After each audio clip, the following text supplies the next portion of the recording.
Hello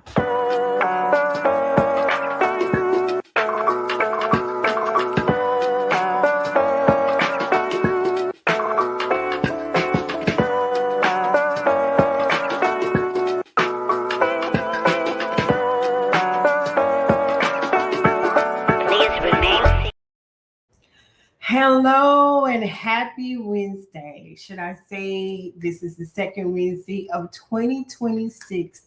The new year has become new, and are you ready for this 2026 year? Welcome to another podcast episode here with Martisha Sherman. I am just what I said, Martisha Sherman, the unapologetic therapist, movement leader, and truth teller. Today, we are starting anew.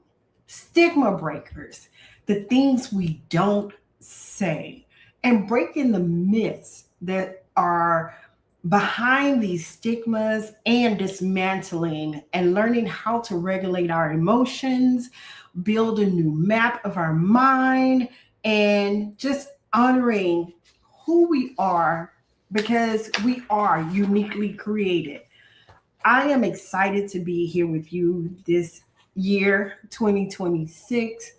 For those who have lost loved ones in 2025 and beyond, we are still in the season of seasonal affective disorder, which is a seasonal disorder. And that's why they call it seasonal affective disorder, because again, we just encountered the winter season. We are gearing up. We're far away from spring. Texas has not even met its winter. We keep getting these snaps, or should I say, Houston has not even gotten to the point of really getting cold.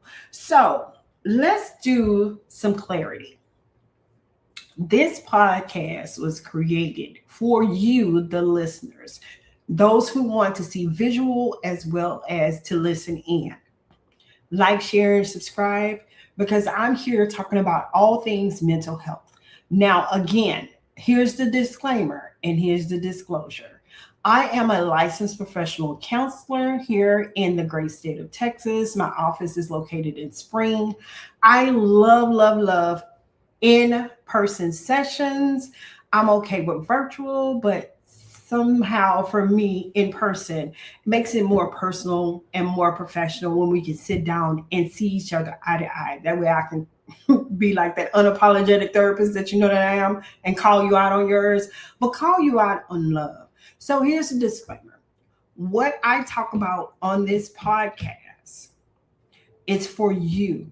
I'm not judging. This is a judgment-free zone. I am not here to judge. I'm not here to do anything, because we all deal with mental health differently. Just the same as we all deal with grief as well as everything else differently. That's what we do. So the disclaimer is the information that I'm providing for you, I can back it up through ACA, which is the American Counseling Association. I can back it up through SEMA, SAMA, SAMSA. They deal with mental health. Anything that you ask or questions that you have, if I don't have the answer up front, I will make sure that I provide that for you. My license is very important for me. I worked hard for it. So I'm here to give you what you want to hear, not what you want to hear, but what you need to hear. Because if I tell you what you want to hear, I could be telling you a lie, but I want to back it up with the truth. With sessions with me, you may get a bit of biblical for those who are believers and non-believers. I see them both. I have no qualms with anything like that. So for that, if you're listening in, like I said, this is all mental health, because everything that we do starts with a thought. Everything comes from a thought. And here's my thing for those who want to come on tonight. If you're coming at me and for me, I will arrive. I am a mental health therapist. And if you need just a touch, just a little touch of therapy from me, come sit on the couch with me for a second. If you don't care, you don't want to listen, you have every right to unsubscribe. You don't even have to be a part of it. I suggest and I request that you seek mental health care. If you're targeting people and you think you are online bullying, I have a shirt that says it all. I'm not moved nor slighted. So come on with it, and I will make sure that you get the help and the support that you need. Last week, it happened. It was fine. I like that. I love it when someone comes at me and be like, you need to shut up. You need to be quiet. Well, I'll tell you what, I am for everybody, but I may not be the person for you when it comes to talking about mental health and when it comes to talking about therapy and a behavior. I'm here to be a stigma breaker. I'm dismantling the mental health barrier for those for the Black and Brown community, and even for those outside of the community. I see everybody. So here's the thing. Come on. If you want to come on in, have a seat, grab your favorite drink. Don't let it be an alcoholic beverage. Make sure it's a mocktail or whatever you need to make you feel comfortable when you come and sit on the couch with Tish. When I'm on this couch, it's all about you and talking about mental health and those things that we otherwise don't want to talk about. For one, let's normalize emotional experiences. Let's normalize talking about things that has triggered us so we can get the better help that we need for those triggers. Let's normalize talking about mental health in the community. The reason why we don't want to normalize it because of the stigma of saying, oh, if I feel a certain type of way, then I have to have a mental health disorder that is the detriment of me. It is not. I say this all the time. I would prefer, this is me, like I said, disclaimer, that's all what I'm saying.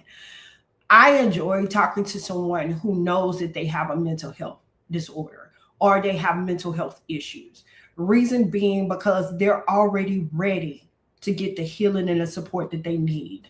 Not to say that someone who doesn't want to recognize or acknowledge that they have a mental health disorder or they're depressed or sad or having some form of mental thoughts, intrusive thoughts, things that they're thinking about that they never thought before, don't want the help. They just may not want the help right now.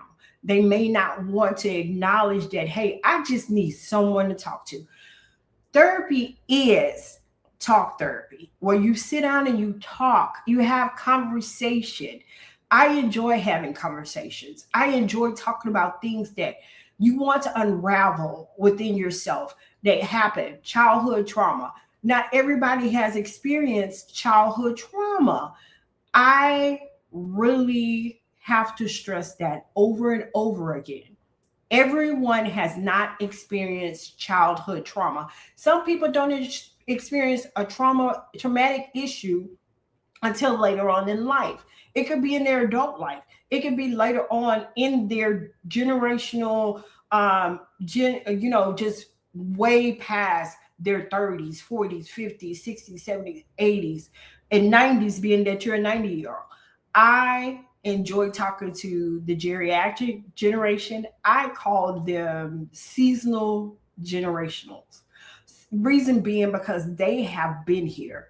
They know exactly what's going on, how they feel, and they have raised children, grandchildren, great-grandchildren, in some cases, some great-great-grandchildren. So thank you to those who have signed in, who have logged in, who wants to like, share, and subscribe.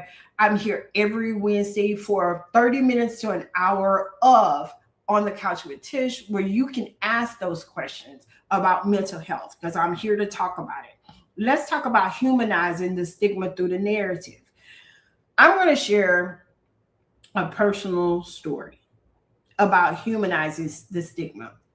The personal story for me is a lot of times, we, even as therapists, you may hear it a lot of times, a therapist need a therapist. We do, because we're human just the same as anybody else. We still have those moments where we have intrusive thoughts, or we're feeling at times, we've heard, the imposter syndrome, where we are thinking we're not doing enough, we're not servicing enough, we're not being who we need to be in the mental health industry. I have over 11 plus years in the mental health industry.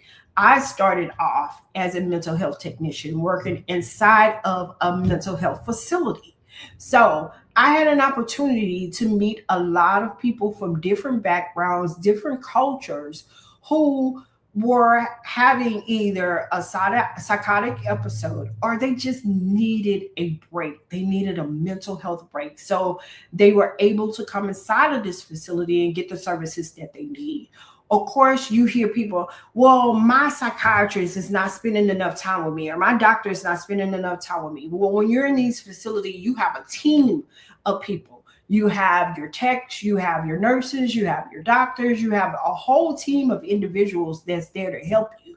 So I went from a mental health technician to working as a court liaison. Now, when you hear the court liaison, I, yes, was one of the ones who would go in. And if I felt or I saw, or we had a conversation where you felt like you needed to stay a little bit longer, I will request that you do so until you reach the stage that you want to be in, where you're saying, I'm okay and I can go home. Then I became a patient advocate. From there, I became a care coordinator in the mental health industry. Care coordination is like case management. I was doing case management, meeting people, telehealth, in person. Like I said, I love in-person sessions where we can sit there, talk, play some games, talk about different things that you otherwise feel like if you're online, it's not personable to me when I'm doing virtual. But some people, that's how it works. I am in the state of Texas as well as in Florida. I'm waiting on Louisiana. I have one more thing to do with them, and that is the telehealth part. But what I want to say about this is, when I worked in the mental health facility, I was able to get the knowledge that I need. And I say it all the time. I went to school for the books. I did the books. I learned. I went to get my master's. I'm actually working on my PhD right now. Get my master's to be able to come licensed professional counselor. So I don't have to have a session with you where I'm talking about all books. I want to talk to you, the individual, where we can talk about things that you otherwise cannot talk to about with anybody else. I am collaborative. This year is my year of partnership. This year is my year of collaboration. I got some things going on. Hey, click tight. Bernard Ocampo, thank you for caring.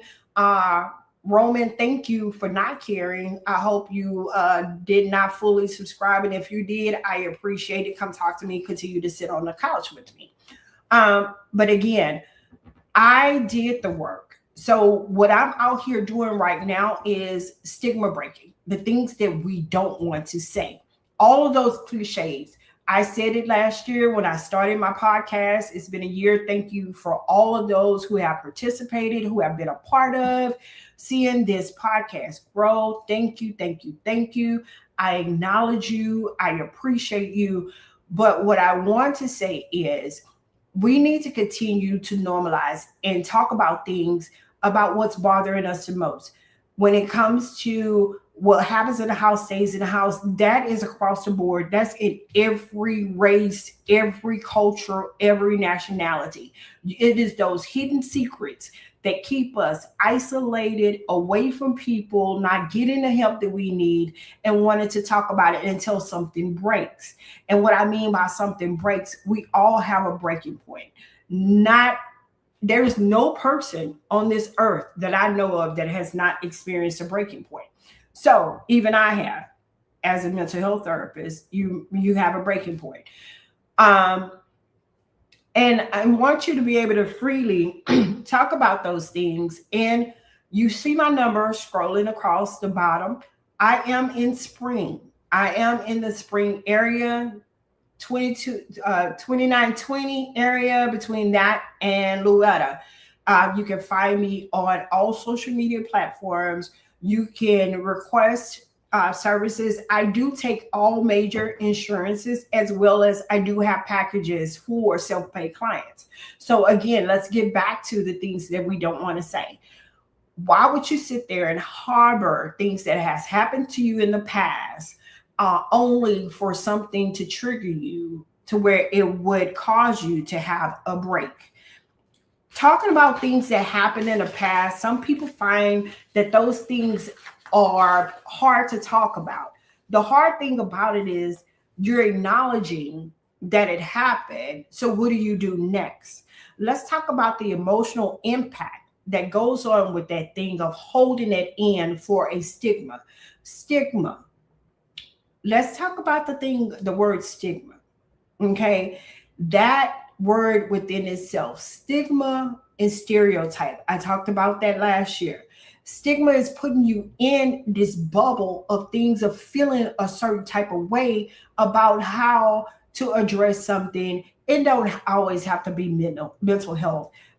We stigmatize things when it comes to other nationalities, other cultures, and we put stereotypes behind it.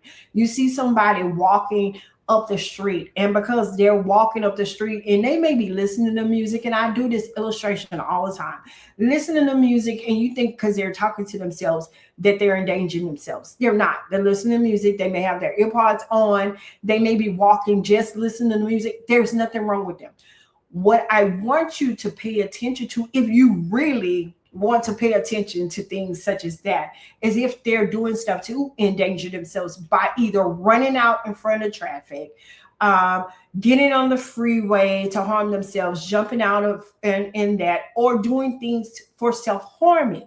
That's when you need to address it. Ask them, can I help you? Can I get someone to you? A lot of times they just really want to talk. And if they get too intensive with the conversation, say, hey, I have someone that you can talk to. It's okay for you not to be okay, but it's even okay for you to suggest or even say, hey, what about talking, or call 988. Now, I like 988, but I've had some people say that they don't like it. But 988 is for you to call whenever you're at that point of it being a crisis. It's not for you to just constantly call and say, hey, I can't take a bath, or my water is not working, or something. 988, find out what it's really for. It's for crisis. It's called crisis prevention. I am a part of the crisis prevention team. I also have my certification in suicide prevention. I've done the work. That's why I'm here, and I can say, as a disclaimer for myself, you are getting a true relatable person when you are talking to me. My sessions are not bashing you or anything like that. What I do is we sit down and we have real conversation. And my feedback, 10 out of 10, is always, I thank you because you're so relatable. You're not here to judge me, and you're not here to chastise me for my thoughts. No, I want to know where they come from. I want you to really think about the things that impact you emotionally. 2026, and I'm going to give you this suggestion because I've given it to a lot of people for 2026. I want you to reflect on 2025 and beyond. When you sit down and you reflect on that, I need you to reflect more on the positives than you have the negatives. And if you have a lot of negatives, what I would like for you to do in those negatives is I would like for you to find out what it is in that negative that could have been a takeaway to know not to do for 2026. Everybody's doing all these vision board parties. Everybody's doing all these things about planning for the future and this, that, and other. No. What I'm doing is you have a 30-day, a 60-day, and a 90-day manifesto is what I'm calling it. It's a 30, 60, 90 manifesto. What do you want to see manifest in 30 days? What do you want to see manifest in 60 days? What do you want to see manifest in 90 days? You start with those. That will not increase your anxiety. It would actually limit your anxiety because it's not pushing you to think about the whole year. You're thinking about those 90 days, that 30, 60, 90 days. These are things that we don't want to do. These are things that we don't want to say because we want to join in and just participate and be a part of something such as I'm going to go and cut out these cutouts and I'm going to put them on a board and I'm only going to do these things because I want to see myself with a Bugatti. I want to see myself with some Birkenstocks on. I want to see myself in this lavish house. I want to see myself doing these things. I want to see you doing them too. But let's be realistic about the situation. Let's plan a 30-day. What do you want to do in that 30 days? What do you want to do in 60 days? Because a part of your 30 is going into your 60. A part of your 30 and your 60 is going into your 90. Let's be realistic about it. Let's break this stigma that covers us of thinking that we need to be in a certain predicament or a certain situation in our life when you can be the most happiest that you are. You know, wealth actually starts in the family. Wealth doesn't start with the financial part. That's a plus. Wealth actually starts when you have true love, when you have people that care about you, when you have people that honor you for who you are. They don't just tolerate you, they celebrate you. That limits and that decreases the intensity of the dopamine that goes in your mind and all this other stuff, where you can decrease the symptoms of having high anxiety, the symptoms of overthinking. I'm getting a lot of overthinkers. That's something that we don't want to talk about, things that we don't want to say. I'm an overthinker. I was an overthinker for a long time. I thought about things. I gave this diagnosis, and I came up with it: delusional paranoid. So you thinking these things and you're overthinking these things so they become paranoia to you. So when I'm talking about stigma breaking, I'm talking about fact finding in your thoughts. Things that we don't want to say, things that come into our mind that are very intrusive, things that we know that is not factual, but we make them factual when we start overthinking. So let's talk about something humorous. I'm a movie buff. I love movies and I love music. When it comes to movies, I look for things that I know that will be relatable for those who I see, those who I talk to. When it comes to couples, we're talking about movies such as War Room. You know, in the movie War Room, I love, if you have not saw that movie, you need to see it. The older lady on War Room broke a stigma for the woman who was married, who felt like her husband was not the man that he needed to be. So what she did was she asked her a question: how do you like your coffee? Well, she said, just bring it to me. Well, the older lady brought herself back a cup of hot coffee, but she brought the other lady who was talking about her husband some lukewarm coffee. And she was like, wait, hold on, my coffee's not hot. She said, yeah, because you come at things lukewarm. So stop being lukewarm with your mental health. Be hot. If you're not going to be hot, be cold. If you're not going to be cold, please don't be lukewarm. I need you to be hot. Talk about the things that you don't want to talk about. I'm here. I just changed some things about my services to where on Saturdays and Sundays it's virtual, because I don't, like I said, I'm not too keen or want to do a lot of virtual sessions. But again, if it's only, if you call me and you schedule an appointment and then you cancel the appointment, that's a lot for me, because time is my time is tangible. My time is very tangible when it comes to the services. So let's talk about something that you can use today. Some practical things grounded on therapist word. Some practical things that you can use to help decrease or break the stigma barrier.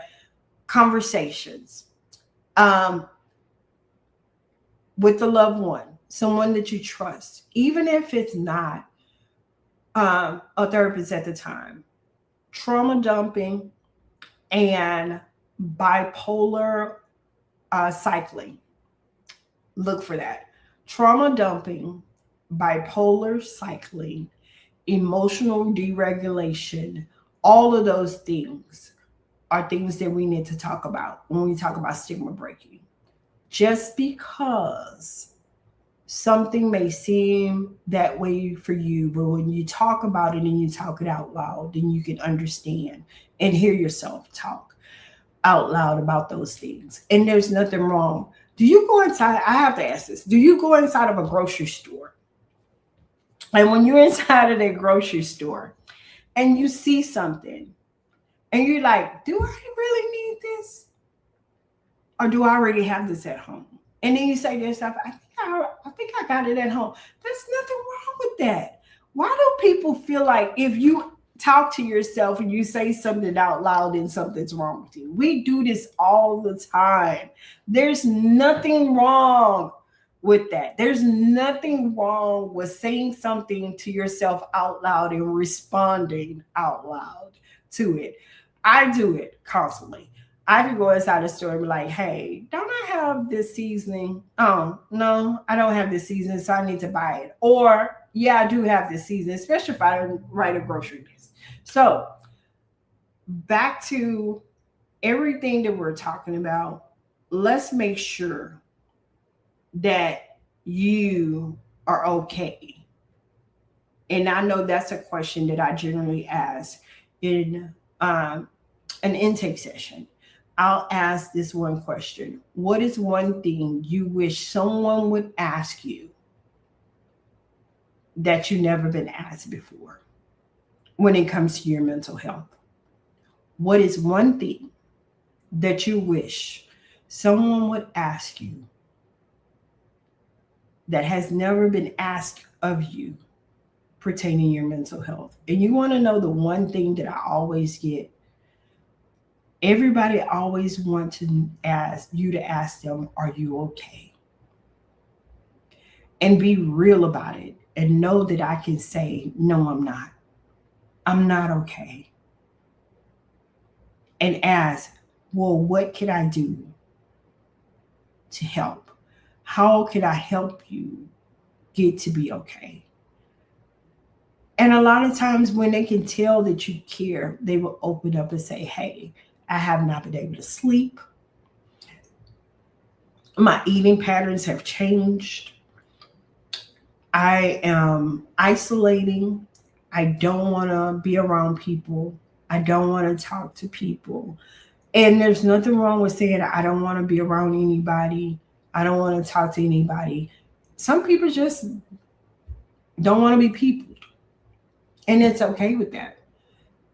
But I always ask yourself what's the reason behind you not wanting to people with people. Is it a hurt? Is it a stigma? Is it a stereotype? Is it just people are saying stuff to you that you feel like are not good? Is it that you get tired of hearing people talk about mess and talk about other people? Is it that no one seems to want to hear what you have to say, but they always want to call you to talk about what they want to talk about? What can be the reason why you don't want to people with people? Say those things. Be one to say those things. Hey, I would love to talk to you right now, but I don't want to talk about so and so. And I don't want to talk about or hear about what this person been through or this, that, and the other. Can you ask, how am I doing? So I can ask the same, how are you doing? Can we have real conversation without having that gossip mentality of conversation? Let's just be real. Let's break some stigmas. Let's break some stereotypes. Let's break these conversations that people are pushing under the rug. And that could be part of your 30-day. That could be part of your 60-day. That could be part of your 90-day. I want to start bringing people in my life that's going to push me towards my purpose. I want to start being around people in my life. I want to start collaborating and partnering with people who know their purpose and destiny and don't want to sit behind stigmas and cliches and what happens behind this house, or uh, your mom, you act like your mom, you act like your dad, you act like these people. Well, here's the thing, I may have some of their characteristics and some of their flaws, but I'm not them. I'm not that person. I am who I am created to be, and I'm learning me. You should be learning you every day, something new about yourself every day. Let's do that. Don't become a part of what society say that we're supposed to be, and that is a stigma, a stereotype, a generational pattern, a generational behavior. You have the right and the mindset to change those things about yourself. How do you correct mistakes in your life? Also displays your character. How do you handle uh, emotional deregulation? How do you process your emotions? Can also be a thing to talk about, a stigma to break. How do you refrain from being who people claim you to be when you know that you're not? Don't be the stigma. Be the breaker of that stigma. Don't be the antidote. Don't be the illness. Because again, when people see a person with a mental health illness, one thing and one fact for sure, when we treat a person, we're treating the behavior, we're not treating the person. Working with the person to help them regulate the behavior and become a better person is what we do. We're not treating the illness. We're not treating the person, we're treating the illness, excuse me. The illness is if you're having intrusive thoughts, if you're having hallucination, homicidal, suicidal, things such as that. That's what we treat. But the person is the one that we talk to help them get coping mechanisms, coping skills, learn how to regulate their emotions. So I'm going to dive a little deep in depth about how we need to break and bust this myth about stigma and stereotypes. When I'm talking about stigma, I am talking about the behavior of a thing. So when we talk about stigma and the meaning behind the word stigma, I have to tell you, it is best known as, when we talk about stigma, okay, a mark of disgrace associating with a particular circumstance, quality of a person. If it's saying a mark of disgrace associated with a particular circumstance, a mark of disgrace, who are you really disgracing? Who are you really, when they say talking about stigma, when it comes to mental health and understanding about stigma and how it impacts in mental health, stigma in mental health it relates to a negative attitude, a negative belief, a stereotype that society holds towards us all. It's not just you. Society does that to everybody, towards an individual displaying a mental health condition. Do you not know how that kind of coincide with each other when you're talking about a stigma and a stereotype? When society places you in this whole thing of, because they see you act a certain way, because they believe you're acting a certain way, or they put you in a stereotype, and then they turn around and then they exclude you from. We see it all the time when it comes to rappers. We see it all the time when it comes to musicians, when it see with actors, when we see it happen with different people. People put people in stigmas. You got to break that. You are not who society say you are. You were created with a greater purpose. So don't be a part of the stigma. Be who you are, who you were created to be. Let's talk about those things that we don't say, like affirmations. You are amazing for who you are. You are great. You are dynamic. You are positively, beautifully made. And one thing I love, love, love to say that you are uniquely created and designed to do exactly what you are meant to be. So don't allow the stigma of things that people don't want you to hear by not saying what they need to say to you. So, of course, I have to give you all the information about what's going on. Thank you again for joining in on this podcast for those who have positively been a part of this journey with On the Couch with Tish. So, for those of you who want to know what we're doing for the month of January, we're talking about different things, breaking stigma behind both male and female and children alike. So, what we're doing on January 24th, you're going to see this. January 24th, say that with me. January 24th, 2026, we're doing a Painting Your Trauma on a Canvas art therapy event. We have 3 times we're doing it that day. Spaces are limited. I'm only allowing 10 people at a time because I really want to build community. So 10 people at a time. You can find out more information by contacting us here at Why He Can't or Therapeutic Escape Space. You can reach out to us by calling us at 346-525-4981. 10 people at a time, 11:30 to 1. Come show your artistic self.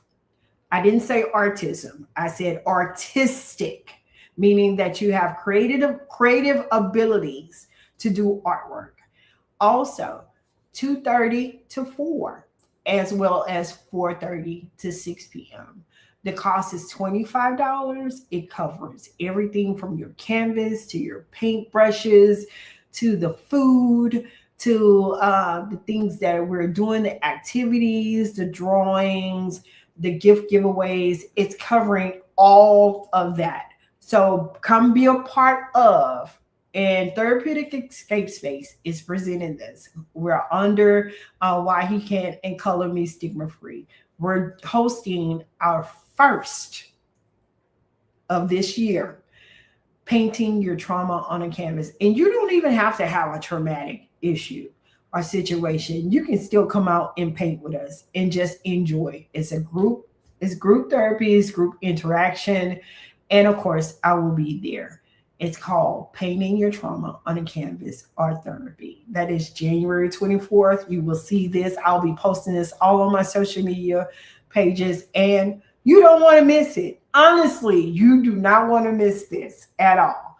Now, for the month of February, as we have already stated, excuse the old fire, but it's coming back. For the love of basketball and mental health, the day is correct. It's February 22nd. It's on a Sunday, sorry. February 22nd on a Sunday. It's not going to be at the gym. We are having it at another location, but you will be able to get that information. And the best part about it is to register your team. It has to be at least 5 members on your team is $75. Just to register your team, come out, enjoy. It's about mental health awareness. In order to play, you have to be 18 and up. And you will have to sign a waiver when you do. You're signing a waiver saying that you agree. Okay, I'm in circle mode. You agree to be a part of the event. We are looking for many participants, sponsors. If you want to sponsor a team, if you want to build camaraderie with your employees and bring your employees out there. At least 5 participants on there. The gym information will be provided. I am so excited to collaborate with the people that I'm collaborating with and working with. So again, those 2 major events, you will see them on my social media platform, on all social media platforms.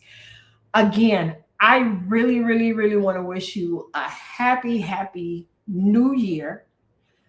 Again, happy new year. Create your 30-day, 60-day, 90-day manifesto, because those are things that you want to see manifest. And in those things that you want to see manifest, make sure that you're breaking stigmas, that you're breaking generational behaviors, that you're breaking generational patterns that people have been holding on for so long. Talk about those. Say those things that we don't say. Say those things that we don't want to continue to have flowing in our life, flowing in our families.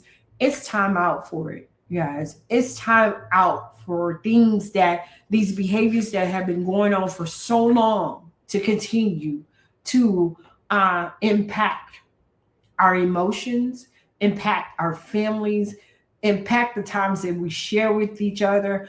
Also, click tag, if you are on here still, I need to reach out to you. We need to have a conversation. There's something that I need to talk to you about. You have my phone number. Reach out to me. Let's have a conversation about something that I really want to see go on. So, again, thank you for tonight. I am not staying on my podcast as long when it's me. I'm still talking about all things mental health from the top of your head to the sole of your feet, because it all starts with a thought. The first thing that comes to your mind is a thought. And it is in those thoughts that we have to capture, wrangle them up, tear them down if they're not meant to push us in the right direction. You know my statement. My statement has been going on since day one I have been on my podcast. When you know better, you do better, and then you can respond differently. I love you all to life. Thank you again for being a part of this journey. Look for bigger and better things. Again, if you have the opportunity to come and meet me here in spring on January 24th, you'll be able to sign up for the Painting Your Trauma on a Canvas, the art therapy that we're having. We're going to do so many different things because, again, we have to break these stigmas, and we got to be able to talk about things that we otherwise don't want to talk about, and breaking those things to know that we can be the change agent in our lives. I love you to life. See you next Wednesday.